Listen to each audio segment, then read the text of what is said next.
2022 की जनवरी से शुरू करते हैं। जनवरी में पूर्वी लद्दाख में LAC से लगभग 40 किलोमीटर दूर चीन द्वारा पैंगोंग त्सो पर एक पुल के निर्माण की छवि सामने आई। अरुणाचल प्रदेश के लुंगटाजोर क्षेत्र में PLA ने 18 जनवरी को भारतीय क्षेत्र के अंदर 17 वर्षीय भारतीय मिराम तरोन का अपहरण कर लिया था। भाजपा सांसद श्री तापिर गाओ, उन्होंने ट्वीट किया कि चीन ने 2018 में भारत के अंदर 3-4 किलोमीटर सड़क बनाई। 26 जनवरी को PLA द्वारा युवा लड़के को भारतीय सेना को जब दबाव हुआ आप सबकी तरफ से तो सौंप दिया गया। फरवरी में अरुणाचल से भाजपा सांसद यही तापिर गाओ ने मीडिया को बताया कि मिराम तरोन को PLA द्वारा पीटा गया, बिजली के झटके दिए गए और उन्होंने अपनी पार्टी की सरकार से इस मुद्दे को आधिकारिक स्तर पर उठाने का आग्रह किया। ये 3 फरवरी को तापिर गाओ का स्टेटमेंट।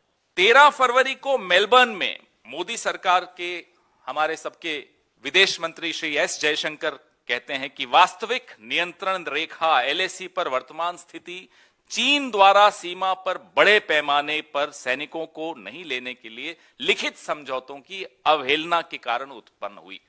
मार्च में चीन के विदेश मंत्री के एक दावे से हम सबको पता चला कि PLA और भारतीय सेना के बीच पूर्वी लद्दाख के हॉट स्प्रिंग क्षेत्र में वापसी हुई। हालांकि विवादित क्षेत्र रीमैपिंग और उपग्रह इमेजरी चीन के साथ PLA सैन्य पदों को ही दिखाती। 25 मार्च को चीनी विदेश मंत्री वांग यी भारत के दौरे पर आए, लेकिन मोदी सरकार पीछे हटने के भारत के तर्क को रेखांकित करने में विफल रही। भारत चीन व्यापार डेटा अप्रैल का दिखाता है कि भारतीय आयात 2021-22 में रिकॉर्ड 95 बिलियन अमेरिकन डॉलर था, जिसमें भारत के पक्ष में 73 बिलियन अमेरिकन डॉलर का रिकॉर्ड घाटा था। यहां तक कि चीन भारत को 2000 वर्ग किलोमीटर तक गश्त देने के अधिकार से वंचित करता रहा, लेकिन हमारा व्यापार देखिए कैसे स्पीड से बढ़ रहा है। मई में राष्ट्रीय सुरक्षा का एक अक्षम्य उल्लंघन हुआ कि चीन पैंगोंग त्सो में बड़ा चौड़ा दूसरा पुल बना रहा है जिस पर बख्तरबंद स्तंभों को ले जा सकता है। जून में मोदी सरकार ने आधिकारिक तौर पर चीन में 2023 में इस साल आयोजित होने वाली प्रस्तावित सैन्य गतिविधि के साथ संघाई सहयोग संगठन SCO शंघाई कोऑपरेशन ऑर्गेनाइजेशन में संयुक्त सीमा संचालन के लिए चीन की योजना का समर्थन किया। जुलाई में मीडिया द्वारा दिखाई गई नई उपग्रह छवियों से संकेत मिलता है कि डोकलाम के 9 किलोमीटर पूर्व में निर्मित एक चीनी गांव, जहां 2017 में भारतीय और चीनी सेना का आमना सामना हुआ था, अब लगभग हर घर के दरवाजे पर कारों के साथ पूरी तरह बस्ती दिख रही है, गाड़ियां दिख रही हैं। ये सैटेलाइट इमेज में दिख रहा है। अगस्त में विशेषज्ञों की उपग्रह इमेजरी से पता चला कि PLA की सतह से हवा में मार करने वाली मिसाइल साइट डोकलाम के उत्तर में सिर्फ 50 किलोमीटर दूरी पर भारत, भूटान और चीन के बीच में जो ट्राइजंक्शन सीमा क्षेत्र है, जो मार्च 2022 से हो रहा है, अब पूरी तरह चालू। सितंबर में चीन रॉकी नाला के साथ साथ डेप्सांग प्लेन के patrolling point PP10, PP11, PP11A, PP12 और PP13 में वाई जंक्शन तक 5 पेट्रोलिंग पॉइंट्स तक भारत की पहुंच को अवरुद्ध करना अभी भी जारी रखे हुए है।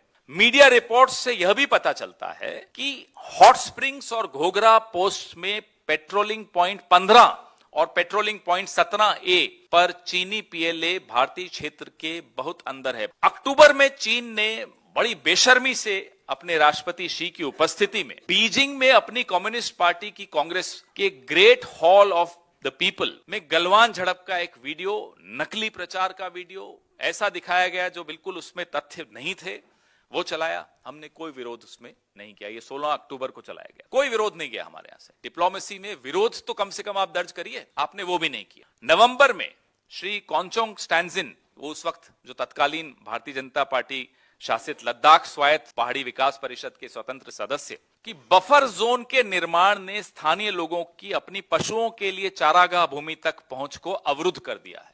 ये उनके वर्ड्स हैं, मेरे नहीं है। यह चौंकाने वाला है कि बफर जोन बनाने के नाम पर हम अपनी जमीन खो रहे हैं। चीन हमारे क्षेत्र में को खा रहा है। दिसंबर में गैर कानूनी घुसपैठ के प्रयास में चीनी दल 9 दिसंबर 2022 को, अभी की बात है, पिछले महीने की बात है, तवांग सेक्टर के यांगत्से क्षेत्र में हमारे सशस्त्र बलों के साथ 17,000 फीट की चोटी पर अवैध रूप से कब्जा करने की दृष्टि से भिड़ गया।